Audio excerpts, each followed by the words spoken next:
विशिष्ट श्री अतिथि को मेरा हार्दिक अभिनंदन और मेरा नमस्कार। हमारे राष्ट्रपिता गांधी जी मानते थे कि पृथ्वी, वायु, जल और भूमि हमारे पूर्वजों से मिली महज संपत्ति नहीं है, वो हमारी आगामी पीढ़ियों की धरोहर है और हम केवल उनके ट्रस्टी भर हैं। वे हमें जैसे मिली हैं, उन्हें उसी रूप में हमें भावी पीढ़ी को सौंपना है।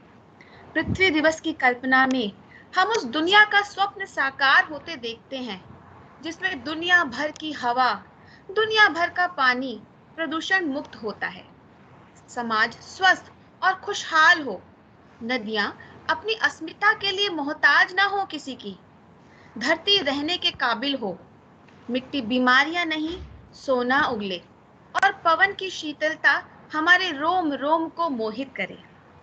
टीएसएमएस फरीदाबाद के लिए पृथ्वी दिवस केवल एक वार्षिक रस्म नहीं है, अपितु उससे आगे बढ़कर सशक्त कदम उठाने और हमारी आने वाली पीढ़ियों के लिए एक शस्य श्यामला धरती सौंपने का माध्यम है। हमें अत्यंत गर्व है कि पूरे सप्ताह विद्यालय में चली अनेकानेक गतिविधियों को संपूर्णता प्रदान करने के लिए हमारे पर्यावरण संरक्षण की मुहिम को और बल देने के लिए हमारे बीच आज एक विश्व प्रसिद्ध शख्सियत उपस्थित है। मैं निवेदन करना चाहूंगी सोनाली मैम से कि वे हम सब से उनका परिचय करवाएं। Over to you Sonali ma'am. धन्यवाद अंजलि मैम। नमस्ते पेरेंट्स, टीचर्स, मेरे प्यारे बच्चों और समस्त virtual audience. The Shri Ram millennium school Faridabad में अर्थ डे हर साल बहुत ही उत्साह से मनाया जाता है, पर अर्थ डे 2021 अति विशेष है।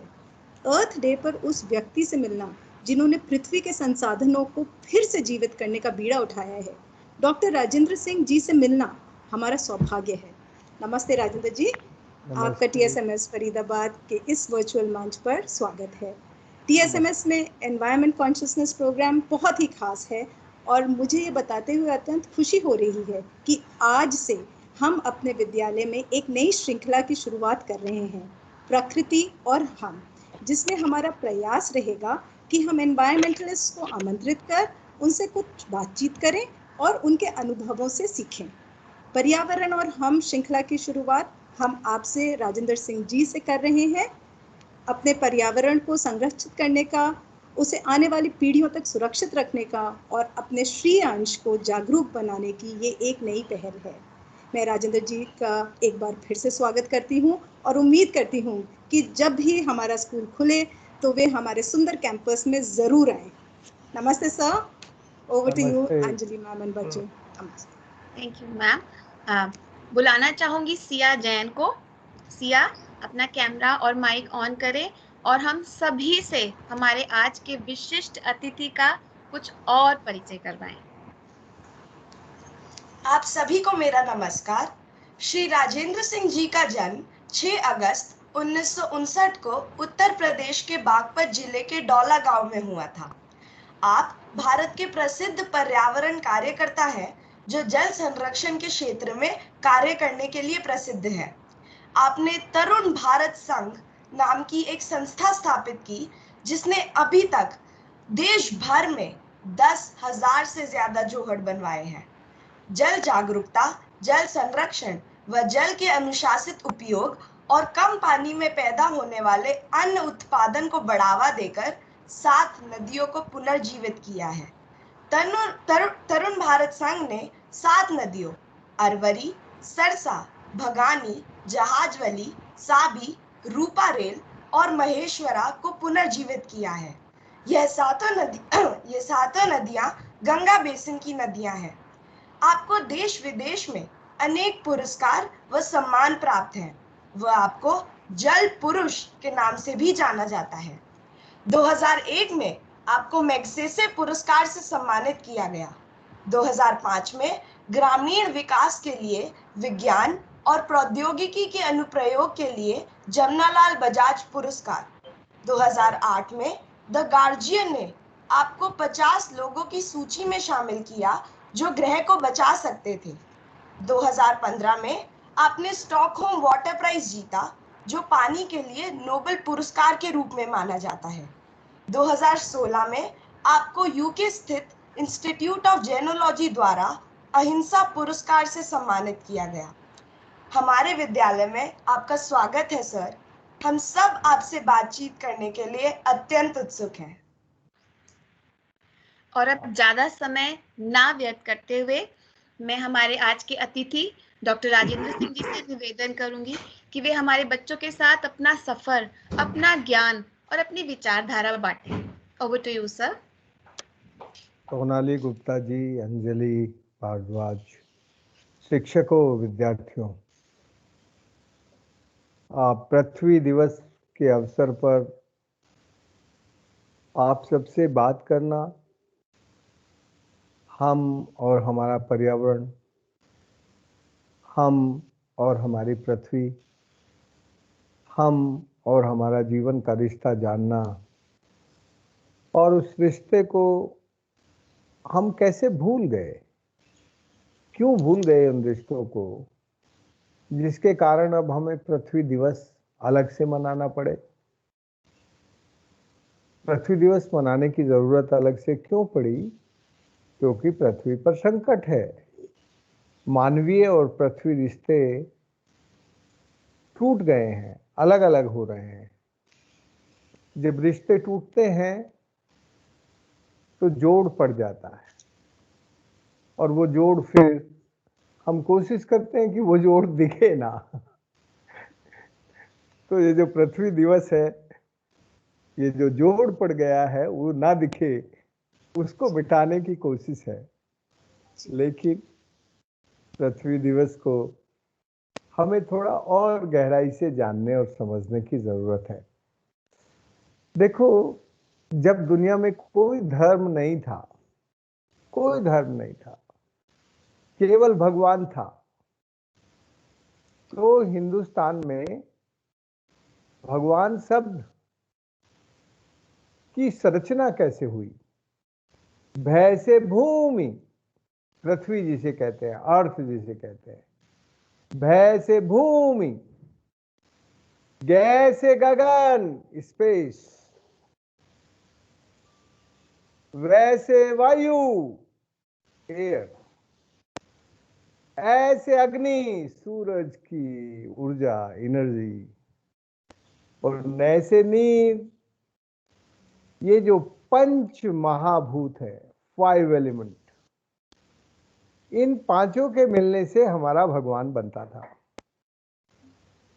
यही हमारा भगवान था। और छठी हमारी आत्मा होती थी। ये पांचों मिलकर शरीर की रचना करती थी, पृथ्वी की, मानवता की। और एक छठी आत्मा जो हमें दिखती नहीं है दिखती नहीं है, वो पकड़ में नहीं आती, वो थी। और ये पूरा एक योगिक संसार, पूरी एक योगिक दुनिया, पूरी एक योगिक पृथ्वी चलती रहती थी। और हम इस पृथ्वी के लिए 1 और 1 11 बनकर काम करते थे। हम इस पृथ्वी का रक्षण, संरक्षण और पोषण करते थे, और पृथ्वी हमारा पोषण करती थी। ये जो पोषण का रिश्ता था, ये अतिक्रमण, प्रदूषण और शोषण में आज क्यों बदल दिया? हमारा पोषण का रिश्ता अब अतिक्रमण, प्रदूषण और शोषण में बदल गया है। इसलिए हमें पृथ्वी दिवस की चिंता है, इसलिए हम पृथ्वी के लिए चिंतित हैं। किसने बदला ये रिश्ता? क्यों बदला ये रिश्ता? Who is responsible for that? ये जानना और समझना बहुत जरूरी है। प्यारे बच्चों, जब तक हम अपनी मां पृथ्वी, धरती के साथ प्यार से जीते थे,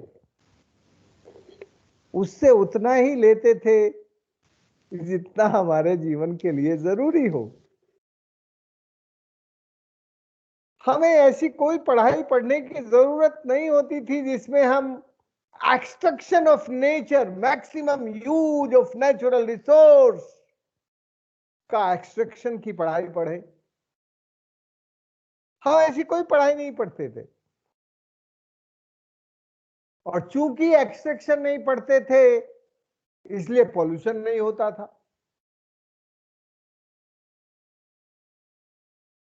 और पॉल्यूशन नहीं होता था तो हमारी लाइफ में एंजॉयमेंट था, आनंद था, हमें किसी का डर नहीं था, इसलिए हम एक्सट्रैक्शन और एक्सप्लॉयटेशन करते नहीं थे, आनंद से जीते थे। आज वैसा नहीं रहा। आज हमें ऐसी पढ़ाई पढ़ने की जरूरत हो गई जिसमें हम maximum use of natural resource की पढ़ाई पढ़ते हैं। तो जब हम वो पढ़ाई पढ़ते हैं तो हमारे प्रकृति के साथ रिश्ते टूटने लगते हैं। प्यारे बच्चों, हम भारत के लोग रीबर्थ में बिलीव करते हैं। रीबर्थ, इसका मतलब हमारा शरीर बूढ़ा हो जाता है, बदल जाता है, पर हम मरते नहीं है, हमारी आत्मा जिंदा रहती है। ये जो रीबर्थ में बिलीव करने वाले दुनिया के लोग जहां भी हैं, उनकी भारतीय आस्था पर्यावरण की रक्षा ही होती है।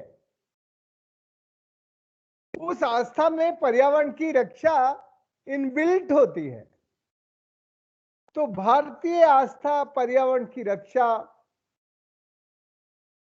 इसका एक गहरा रिश्ता था। मैं समझता हूं सोनाली मैम अब अपने बच्चों को उन रिश्तों को याद दिलाएगी कि हमें यदि आनंद से रहना है, if we are living with happiness, तो हमें अपनी प्रकृति को सुरक्षा प्रदान करनी ही पड़ेगी। प्रकृति, धरती की सुरक्षा के बिना हमारी रक्षा संभव नहीं है। इसलिए हमें आज अपने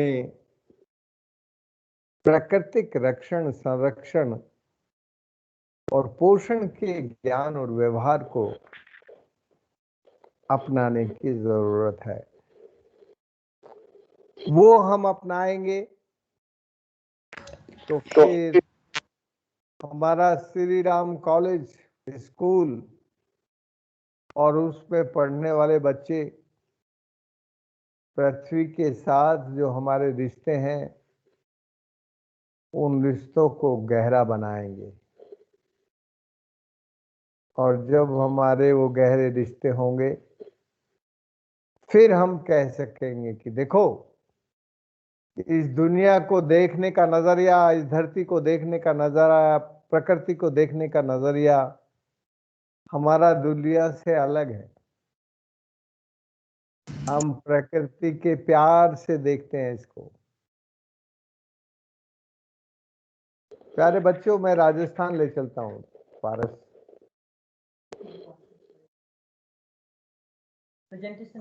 प्रेजेंटेशन दिखाइए, प्रेजेंटेशन दिखाइए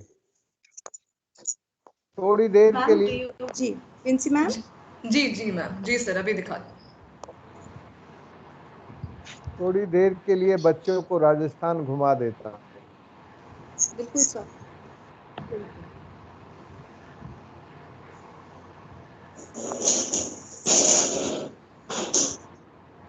प्यारे बच्चों,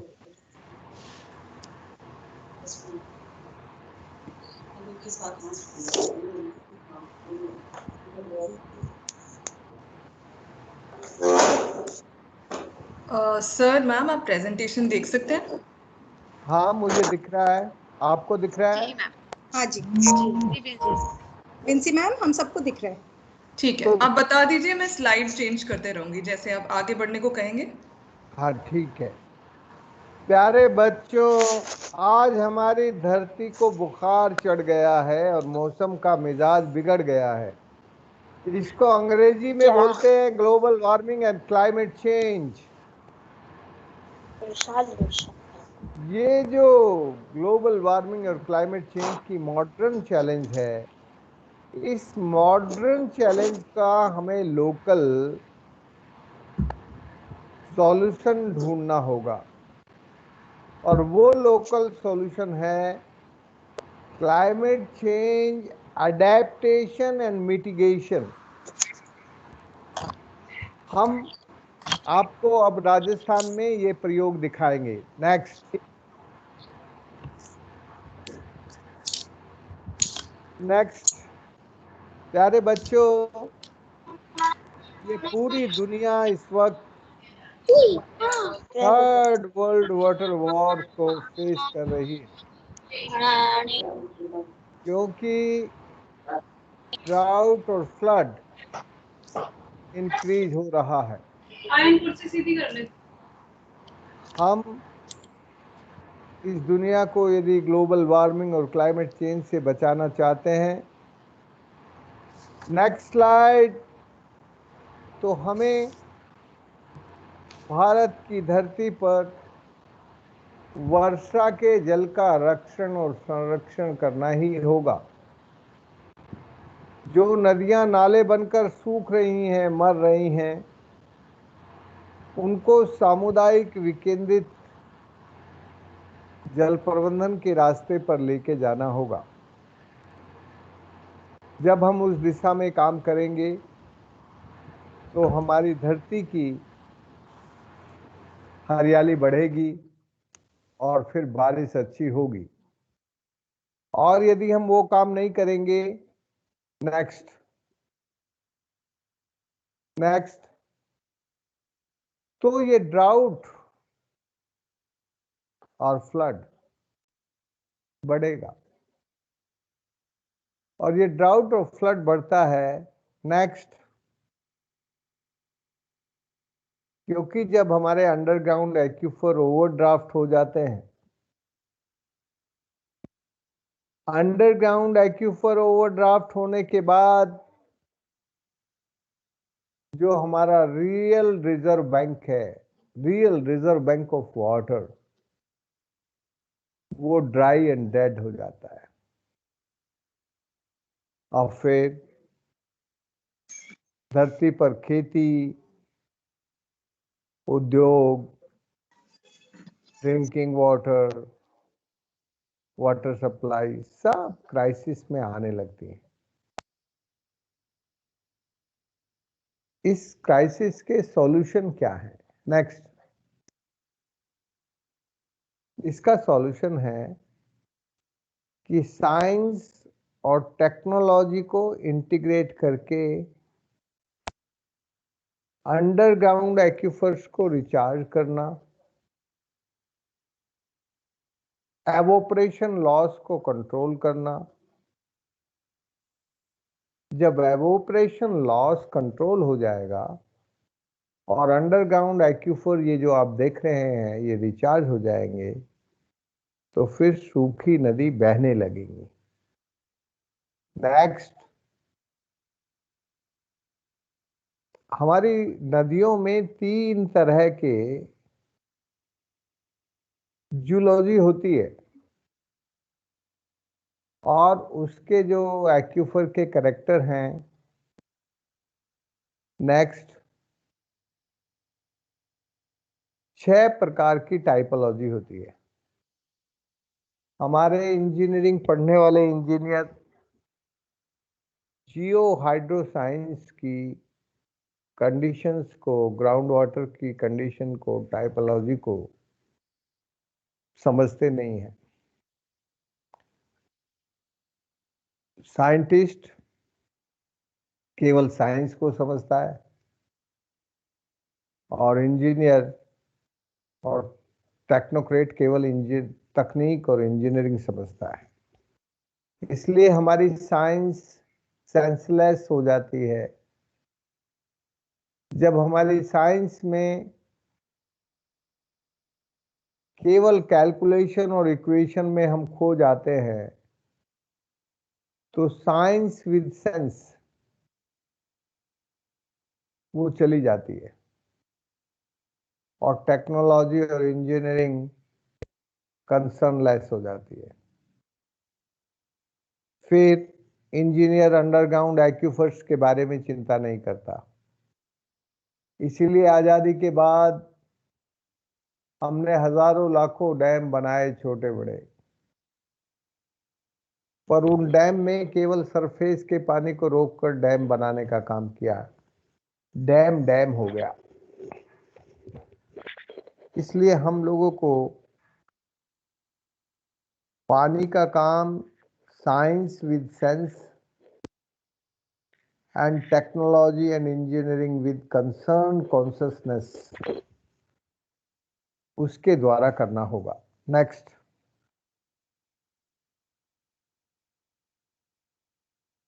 जब हम community driven decentralised water management करते हैं तो फिर कम्युनिटी खुद ऑपरेट करने लगती हैं, और जब आदमी खुद ऑपरेट करने लगता है तब फिर ये जो क्राइसिस है, ये क्राइसिस कम हो जाती है।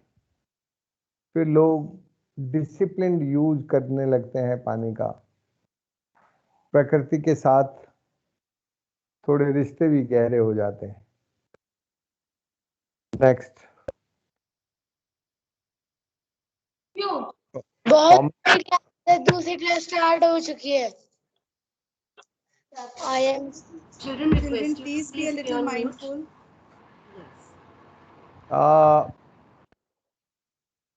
साइट सिलेक्शन से लेकर एग्जीक्यूशन तक सारे काम फिर समाज जब खुद करने लगता है, हमारे राजस्थान के लोगों ने जैसे ये किया, तो फिर पानी का अच्छा काम हो जाता है। नेक्स्ट, जहां पर स्टीप स्लोप हो वहां कॉन्वेक्स डिजाइन के डैम बनाते हैं हम राजस्थान में। नेक्स्ट, जहां नेचुरल डिप्रेशन है वहां कॉनकेव, और जहां जेंटल स्लोप है वहां सीधे। तो हमारी जो इंजीनियरिंग है वो नेचुरल इंजीनियरिंग हमें काम में लेनी होगी। नेक्स्ट, इस इंजीनियरिंग से अंडरग्राउंड एक्यूफर रिचार्ज होते हैं। हमने कुल 11,800 डैम बनाए, तालाब, जोहड़, पाल बनाई, जिसके कारण 2.5 लाख कुएं रिचार्ज हुए। इन 2.5 लाख कुओं से 17 लाख लोग वापस अपने जमीन पर आकर खेती करने लगे। You can imagine how much reverse migration start. यदि पानी नहीं होगा तो शहरों पर पॉपुलेशन का ग्रोथ बढ़ेगा, पॉपुलेशन का प्रेशर बढ़ेगा। पानी होगा तो वो प्रेशर नहीं होगा, एक हेल्दी लाइफ होगी। नेक्स्ट, ये हेल्दी लाइफ, आपके अंडरग्राउंड एक्यूफर जब सूख जाते हैं तो नदी मर जाती है, उनको रिचार्ज करते हैं तो नदी दोबारा जिंदा हो जाती है। नेक्स्ट, ये कॉन्ट्रैक्ट्स देख लीजिए। पहले ये नदी सड़क की तरह काम आती थी, अभी ये नदी बहती है, पानी है। पहाड़ नंगा था, अब हरा भरा हो गया। ये दोनों फोटो 20 फरवरी के हैं। नेक्स्ट, ये भी उस नदी का नीचे का हिस्सा पूरी पेरेनियल रिवर हो गई। नेक्स्ट,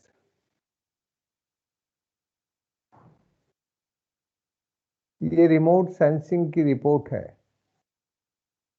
जब आपको बुखार चढ़ता है तो आप पैरासीटामोल लेकर आराम करते हैं। धरती का बुखार ठीक करने के लिए भी हमें सबसे पहले धरती के सिर पर पानी की पट्टी रखनी होती है। उससे मिट्टी में नमी आती है, हरियाली बढ़ती है। ये जो रेड कलर है ये हरियाली है। इस रिपोर्ट में लिखा है immense increase in vegetation is clearly visible in the region. तो जब हरियाली बढ़ी तो धरती का बुखार उतर गया। Next,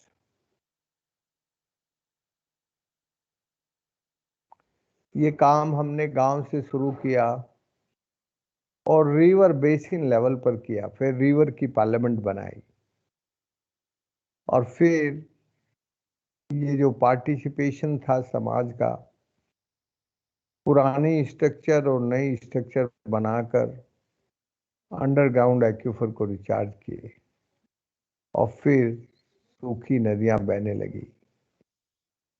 next,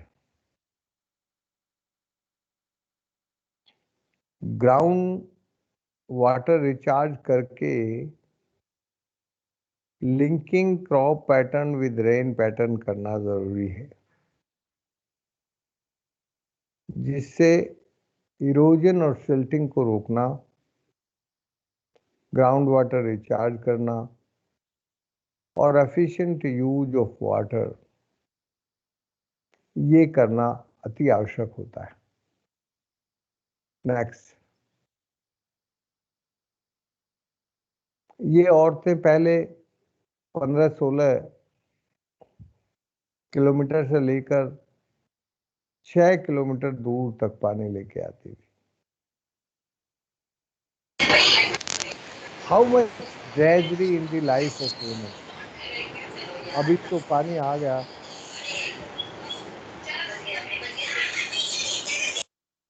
Children, please stay on mute.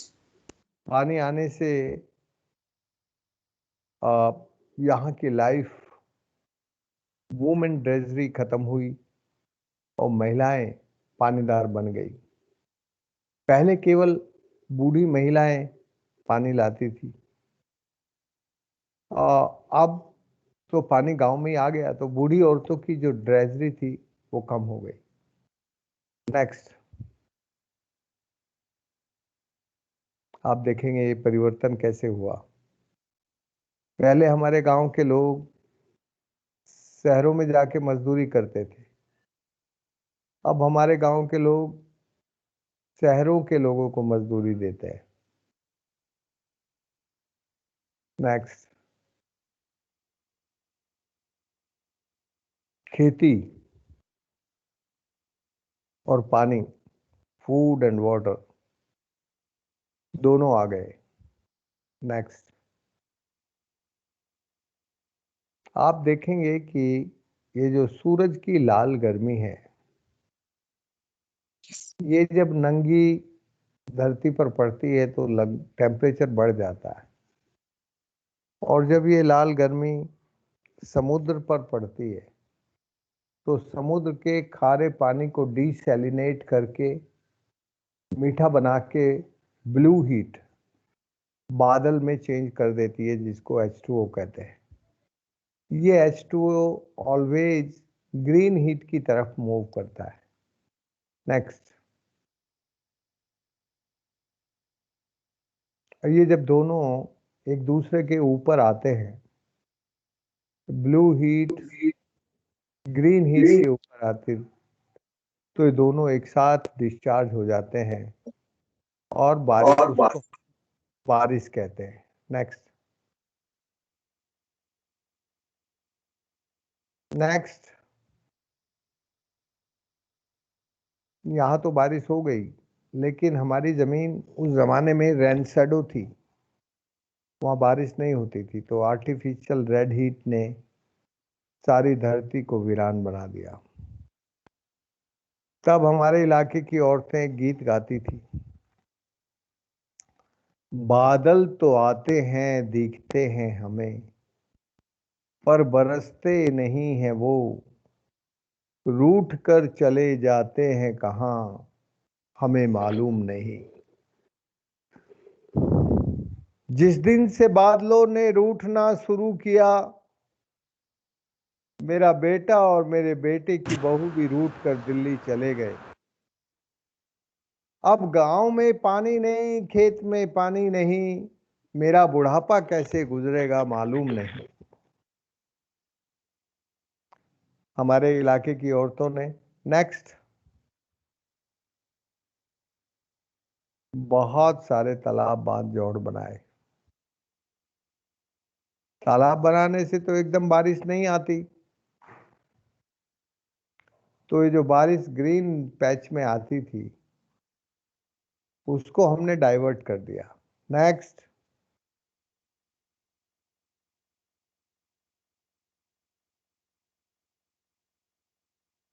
Next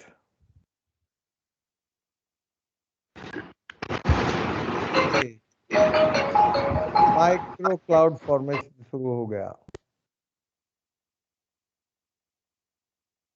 आप माइक्रो क्लाउड्स मैक्रो क्लाउड्स को बुलाने लगे। Next yes yes next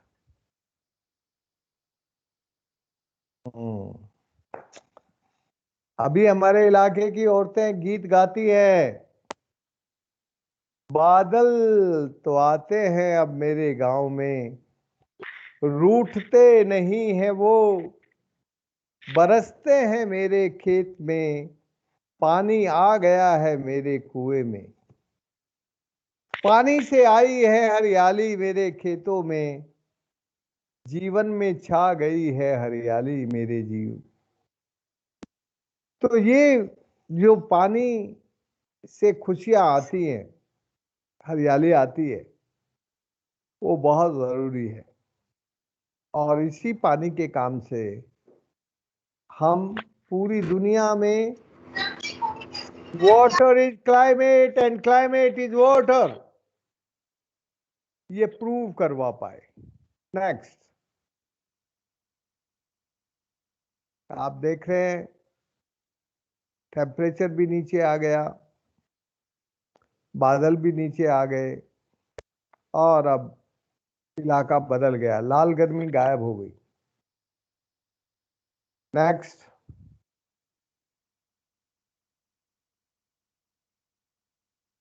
water is climate and climate is water. 2015 से पहले कोई पानी को क्लाइमेट का हिस्सा नहीं मानता था। हम लोगों ने अपने इस एक्सपीरियंस को पूरी दुनिया के सामने रखा, यूएन में रखा, और फिर water is climate and climate is water, इस बात को स्वीकार किया गया। आज पूरी दुनिया में ये बात मानी जाती है कि water is climate and climate is water. तो कभी कभी छोटे काम बड़े परिवर्तन करते हैं। प्यारे बच्चों, ये जो धरती का बुखार चढ़ा है, मौसम का मिजाज बिगड़ा है, इसको ठीक करने का काम प्रकृति के साथ प्यार से जीने से हो जाता है। बस आज मैं आपसे इतना ही कहना चाहता हूँ। आपका किसी का कोई सवाल हो तो ज़रूर पूछ लीजिए। Thank you very much. Thank you sir. धन्यवाद सर, हमारे साथ आपने इतना ज़रूरी ज्ञान शेयर किया। और जोहड़, शायद हमारे बच्चों को ये नाम पता नहीं था, लेकिन आपकी प्रेजेंटेशन देख के हमने जाना कि किस प्रकार से जोहड़ हमारे इकोसिस्टम के लिए, गांव के, देहातों के जीवन के लिए जोहड़ कितने ज़रूरी हैं। उनका ना होना किस प्रकार से वहाँ पे माइग्रेशन कर रहा था, और जब सारे जोहड़ फिर से रिवाइव हो गए, वो नदियाँ फिर से जीवित हो गई, तो किस प्रकार से ना सिर्फ गांव के लोग वापस आए, शहरी लोग भी, जैसा कि आपने बताया, गांव ने शहर को काम दिया। सो ये कुछ ऐसा था जो शायद हमारे बच्चों ने आज जाना। हमारे कुछ बच्चों के पास आपके लिए कुछ सवाल है सर, तो मैं पहले बुलाना चाहूंगी आन्या त्यागी को। आन्या बेटा, अपना कैमरा ऑन कीजिए और आपका जो भी सवाल है सर से आप उसे पूछिए। आन्या त्यागी।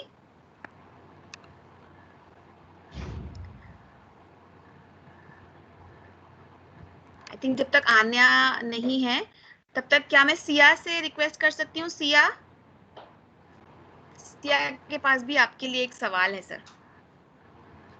जरूर। सिया जैन।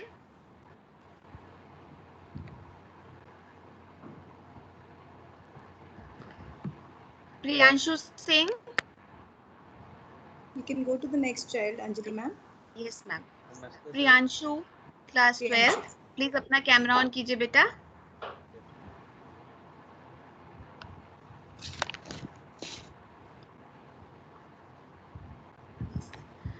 आन्या, आप अपना क्वेश्चन पूछ सकते हैं। Yes ma'am. नमस्ते सर। नमस्ते। हाँ जी सर, मैं आपसे जानना चाहती हूँ कि क्या पिछले 1-1.5 वर्षों में कोरोना महामारी के कारण नदियों के स्वास्थ्य पर कोई प्रभाव आया है? देखो, कोरोना के कारण जब लॉकडाउन हुआ तब नदियों में पॉल्यूशन का फ्लो घटा। उससे उस टाइम में रिवर हेल्थ थोड़ी ठीक हुई, लेकिन जैसे ही लॉकडाउन हटा फिर पॉल्यूशन का लेवल बढ़ा। तो नदियों की हेल्थ ठीक करने के लिए नदियों के फ्लो बहुत ज़रूरी हैं। उस फ्लो में यदि आप जहर डालेंगे तो नदी की हेल्थ खराब होगी। उस फ्लो में यदि आप प्योर जल डालेंगे तो नदी की हेल्थ ठीक होगी। इसलिए तुम्हारा जो सवाल है वो सवाल अपने आप में आंसर है कि जब नदियों के इन्वायरमेंटल फ्लो बढ़ जाते हैं और पॉल्यूटेड वाटर के फ्लो घट जाते हैं तो रिवर हेल्थ ठीक होने लगती है।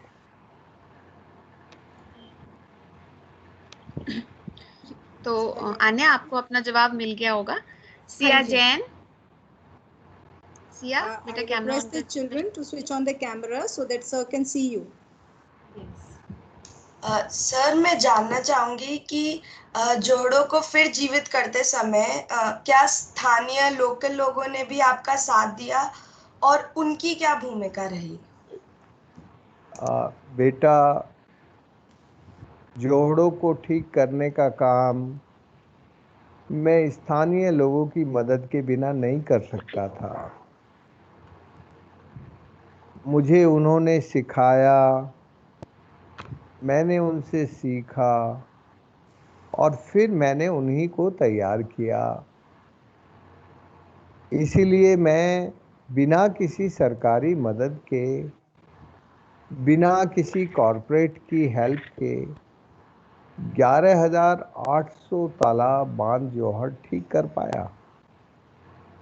वो इसीलिए संभव हुआ कि मैंने लोकल लोगों को मोबिलाइज करके तैयार किया और लोकल लोगों ने उसको बड़े मनोयोग से अच्छे से किया मेरे साथ मिलकर।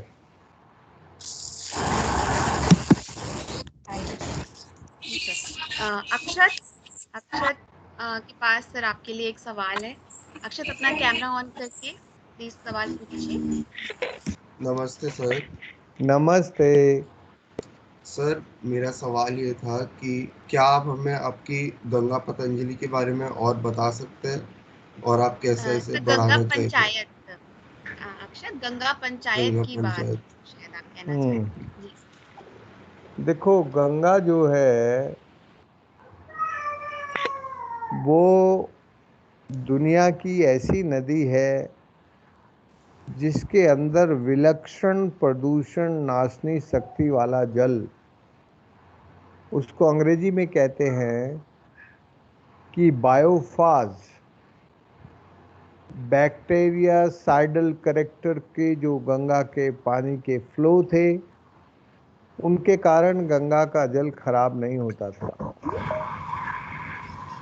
गंगा एक विलक्षण प्रदूषण नाशनी शक्ति वाली नदी थी, लेकिन उस पर जब बांध बन गए तो उस नदी का फ्लो अवरुद्ध हो गया और नदी में गंदे नाले पड़ने लगे। हमने उसी वक्त भागीरथी नदी के 3 बांध रद्द कराए,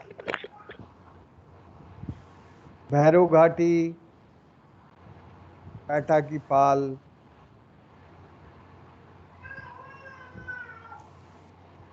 और ये जो बांध रद्द थे हुए, उससे भागीरथी नदी फिर से पहले की तरह अविरल होकर बहने लगी। 150 किलोमीटर लंबी गोमुख से लेकर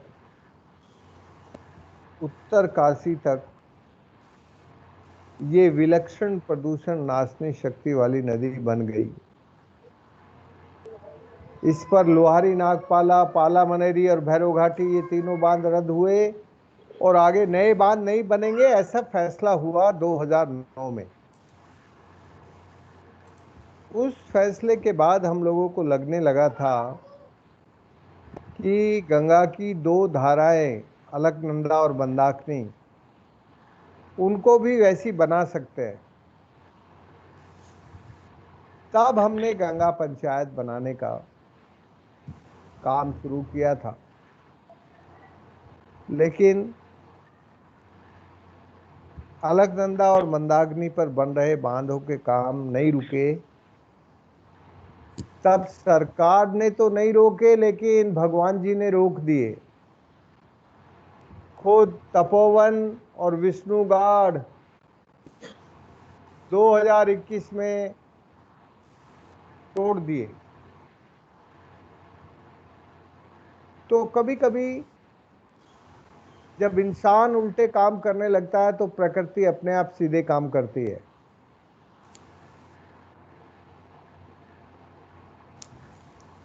तो प्रकृति के सीधे काम करने के लिए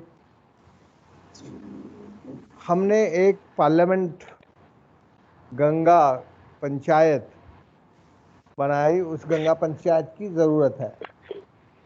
वो गंगा पंचायत गंगा की अविरलता और निर्मलता के लिए काम करती है।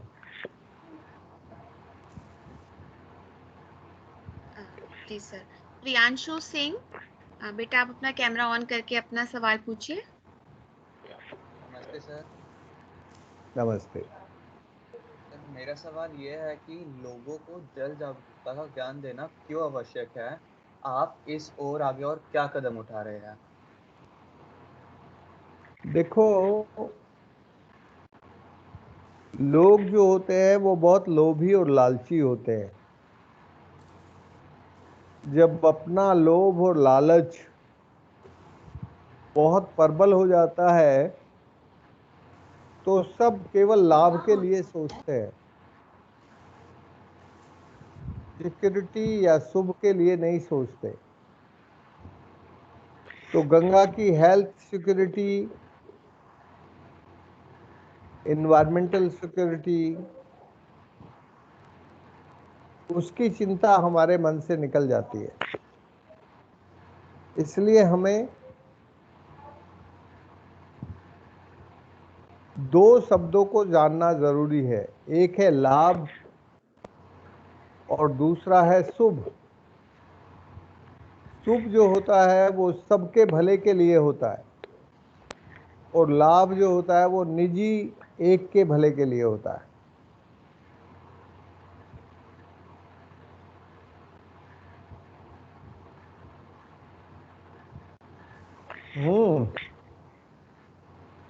धन्यवाद सर। जी सर। बहुत ही अच्छा बताया आपने। शुभ और लाभ, इसको समझना बहुत ही ज़रूरी है बच्चों के लिए। जी सर। तो सर हम एक लास्ट क्वेश्चन लेंगे। आर्यव टागरा, बेटा अपना कैमरा ऑन करके अपना सवाल पूछिए।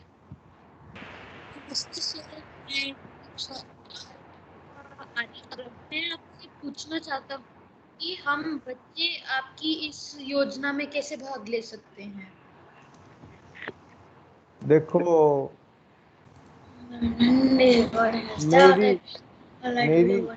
मेरी योजना ये है कि इस देश का हर बच्चा स्वस्थ रहे, हर बच्चे को साफ सुथरा पानी मिले, जीने के लिए साफ सुथरी हवा, सब कुछ मिले। इसलिए मेरी इस योजना में आप अपने विद्यालय में रहकर प्रकृति के रक्षण, संरक्षण और पोषण का ज्ञान बढ़ाएं, जिससे हमारा व्यवहार केवल लाभ कमाने के लिए नहीं, शुभ की दिशा में भी काम करे। तो जब आप शुभ के लिए काम करने लगेंगे तो मानो कि आप मेरी योजना पर काम कर रहे हैं। वो योजना मेरी भी है और आपकी भी है, साझी है। जी सर, मैं आपको विश्वास दिलाती हूँ, श्री राम मिलेनियम स्कूल में प्रकृति की संरक्षण हेतु, प्रकृति के रक्षण हेतु हमारे छोटे छोटे अंकुर के बच्चे से लेकर हमारे क्लास 12th के बच्चे जो हर संभव हमारा स्कूल कर सकता है, हम कर रहे हैं, आगे भी करते रहेंगे। और आपसे मिलकर, आपसे बातचीत करके और आपकी विचारधारा को जान के मुझे पूरा विश्वास है कि आज हमारे बच्चे जब इस मीटिंग के बाद बैठेंगे और सोचेंगे तो वो जानेंगे कि पानी जैसा जीवन का जो सबसे महत्वपूर्ण अंग है, उस पर पूरी धरती, पूरा जीवन कैसे टिका है। और अब मैं बुलाना चाहूंगी अन्नपूर्णा मैम को to give away the vote of thanks. Over to Annapurna ma'am. धन्यवाद Anjali. Doctor Singh, we are so grateful to have you with us today. हम बहुत आभारी हैं आपके, क्योंकि इतने बिजी रहते हुए भी आपने समय निकाल के हमारे बच्चों से मिलना, आप मान गए, और वही हमारे लिए बहुत बड़ी बात है। हम यही आशा रखते हैं कि आपने जो सीख दी हमारे बच्चों को, वो उसको गांठ बांध के रखे और उसे लेके आगे बढ़े, क्योंकि जो their future is theirs, as you very rightly said, that the difference between Shubh and Labh, I think that is something that is my takeaway too. And children, I request you to unmute your mics for a bit and give it up for Sir Dr. Singh. And